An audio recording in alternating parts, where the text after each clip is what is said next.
Hey, what's wrong, Jake? As we are met basis. I me done for. Our son Jake was hanging his head at the entrance as soon as he got home. My husband and I were shocked by the scene. We decided to take him to the living room and ask what was going on. He seemed to come alone today. I wondered where his wife Lyra was. But the reason Lyra was absent became clear when we heard his story. After a while, Jake regained his composure. My husband and I waited for Jake to speak. Sorry for coming home so suddenly. I ain't this Bristol buyers are sir. I just can't take it anymore. Sorry, bye. Happened? How weird. And Jake, have you lost some weight? You not stand. He was always thin, but now he looked sickly thin. It wasn't normal. Then Jake revealed the reason behind it. Actually, it's because of Lyra. Hey, why not Brewster? Happened? Is a Brewster Sturtis Flippus? Right now, she's taking most of my salary. And as Ryan. Retaliation Stafford spending most of your salary. Is Laura handling the finances? Hey, not hence pride, right? Hey, we always been bad with money, right? I thought it would be better if Lyra managed it. But recently, the money she's been giving me has been decreasing, and I can't afford lunch. And she said she's been saving money because the electricity bill was high this month, and that she had to use the money to repair the vacuum cleaner. I couldn't stand it anymore and complained, but she said it's my fault for not earning enough. I see, Kazette. Chinese I thought you're pathetic. And you're saying you've been doing whatever Lara tells you? If you're the man of the house, you need to take control. If not, the situation might get worse. I think It was unbreakable. I ain't overweight. I know. What my husband said was true. If you just follow your wife's orders, it can lead to misery. Although it might be harsh for Jake, who's mentally weak right now, he has to understand it. But Jake seemed to understand as he was silently nodding. Then Jake told us something else. To that I looked thinner.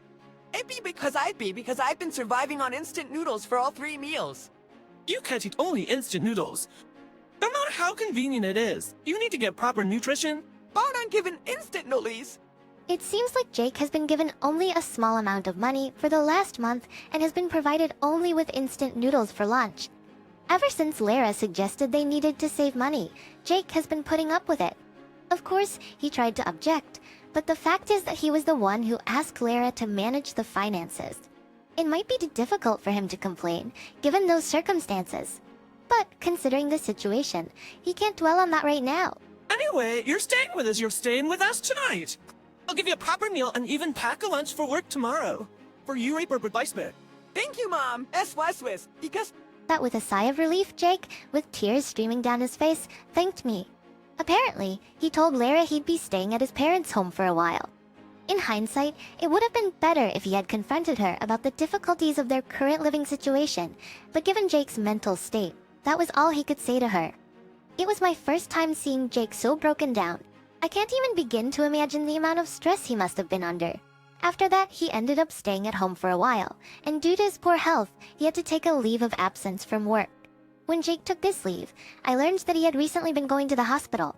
He said it was due to stress, so the hospital had advised him to take some time off. However, Jake had a fear of what she might do to him if he took a break from work, so he had continued working out of habit, which resulted in his current state. During Jake's leave of absence, he was living on disability. At least being at home meant he could save on meals, which he said would be a big help. But what's more important is that we still need to do something about Lara. However, there is something I'm worried about. If I get involved, it could potentially make things worse. Maybe they can resolve it by themselves. For a moment, the thought crossed my mind that it might not be good for me to intervene. But I quickly dismissed such thoughts. Jake was desperate enough to come to me in such a state, and it's not a situation where I could afford to hesitate. I should do what I can for Jake. Just then, I received a call from Lyra. Hello, Sir Pliterator. It's been a while, hasn't it, Isabella? But Jake's there with you, isn't he? Could you tell him to come home? I'm sorry, but I can't do that. Why not? Jake is trying to abandon his duties as a husband. You know, are you really okay with that? I don't think it's a matter of me being okay with it or not. If I just send him back, I don't think it will solve anything fundamentally. I want we set up a meeting to talk about this in the near future. And not just with me, but with your parents as well. So we can all sit down and discuss this. Oh, is that so? Much paddocks, I see. So you're not planning on sending Jake back, are you? Burst and stay up. I have some ideas too then. We'll talk again soon. With that, Laura hung up the phone. She has some ideas. That phrase stuck with me. What could Laura possibly be planning? Several anxiety-filled days passed. Then, one weekend, my husband Jake and I were relaxing when the doorbell rang. I thought it was the mail or something and checked the intercom monitor. I couldn't believe it. I thought it was the mail or something and checked the intercom monitor. I couldn't believe my eyes. There were Lara and her parents. What should I do? Luckily, Jake hasn't noticed yet. Maybe I can dodge the situation and pretend we're not home. That's what I was thinking. But then I heard, "What's wrong, Jake?" Amady people?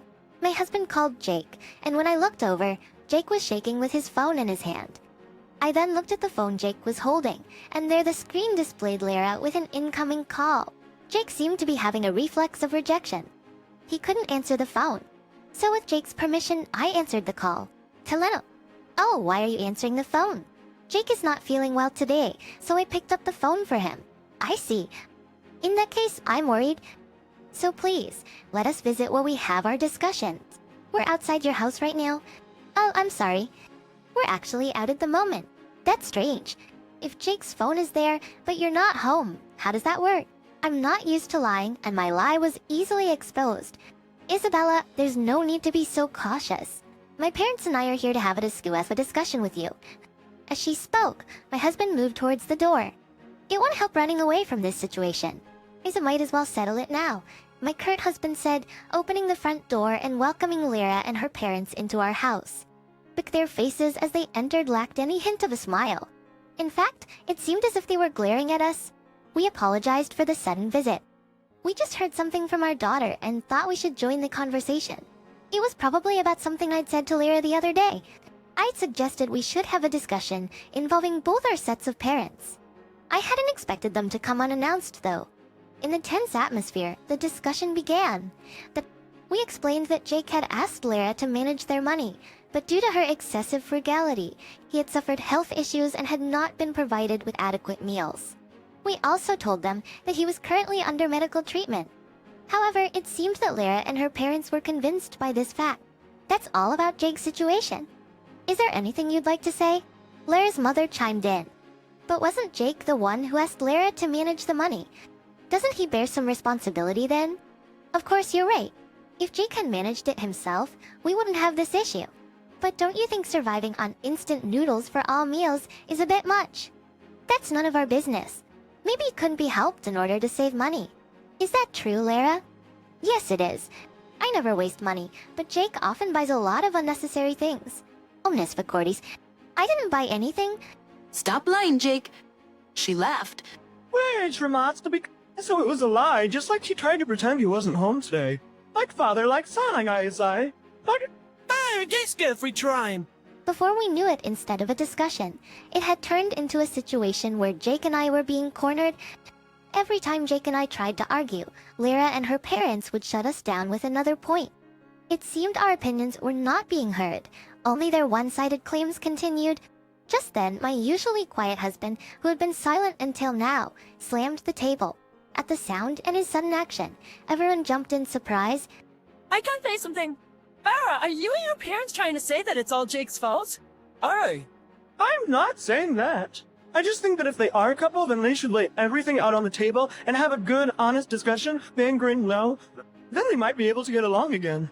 I think it out in a wretched satsam. I see, Sir Avery. I need to stand as a palm. You might be right. This was Neri. I'll that to Jake again here, so would you be willing to set up another discussion on a different day? Aye. I think everything will be clear by then. It seems you're a reasonable man, sir. I apologize for my previous rudeness. About 2 weeks from today for the next meeting. I think it's good to leave it too long. Oh, good. It's neatig, as that will be sufficient. In course. And so it was decided that the meeting would take place at a later date, as my husband had suggested. After the three of them had left, I turned on my husband furiously. Why have you said the thing? As if you're admitting that Jake is in the wrong? Oh, calm down. Wear swept jackets, posture. I didn't think Jake was at fault, nor did I particularly want to smooth things over. That was task, and that... Oh, no, strange. I go to such lengths to make up with Jake. Fine basic, Sebastian. As she brought her parents with their complaints, all with the aim of reconciliation. In a situation like this, I wouldn't even consider reconciliation. He had a point. If they cared about their daughter, they would either discuss divorce or approach the situation more calmly. Perhaps there was another objective. As I pieced together the situation, I realized one thing. What makes Jake so essential to Lyra and her parents? The first thing that came to mind was money. From what Jake had shared, he had a pretty decent salary. However, he couldn't go against Lyra, so he wasn't able to get allowances or such. In that case, Lyra and her parents might be depending on Jake's money. But recently, he had switched to disability benefits and had a separate account for his salary. If that's the case, they must be in trouble. Perhaps they made contact because they wanted Jake to come home quickly and secure his salary. After discussing with my husband, we reached that conclusion and immediately told Jake. It's Jake T. If this continues, you'll be drained by that family. Naturally. I think it's better to make a decision before that happens. Dash your bet at alibi and of parity. I'm sorry, but this is something only you can decide. Shows you upster what we sure much cheap. Just think it over carefully. I understand. First explosive. It was a hard decision, but Jake also had to move forward. Making decisions for oneself is crucial. About a week later, Jake came to a conclusion. I'm mad. I'm getting a divorce. My husband and I embraced Jake, honoring his decision and the courage it took. It wasn't an easy thing to do. He must have thought about various things. Whether this is the right decision or not, we don't know. But we will understand as we continue to live. At least I thought it was a good decision. Then we started helping Jake prepare for the divorce. We had to push the meeting back a little because it didn't seem like we would make it in 2 weeks. So we told Lyra's family.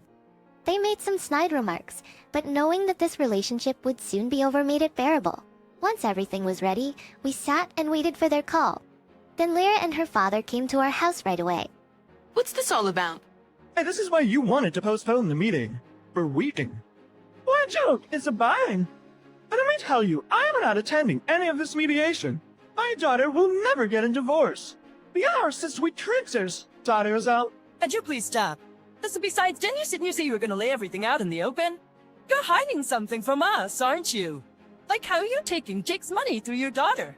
What are you talking about? Stop the poor excuses. We have all the information. The wedding working is a bit costly, but we had a detective investigate you. Oh, you quit your job last year, didn't you? You're living a pretty comfortable life, aren't you? Taking it easy with a job and living on Jake's money. Plus you have your retirement savings. I prepared it. I'm sorry, sir. Then my husband lost his temper. But good jazz apologizing to you now. You've been using the money Jake earned through hard work for your leisure.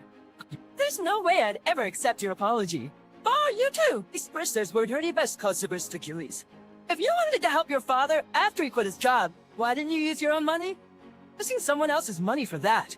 Are you serious? Using someone else's money for that? Are you some kind of fraudster?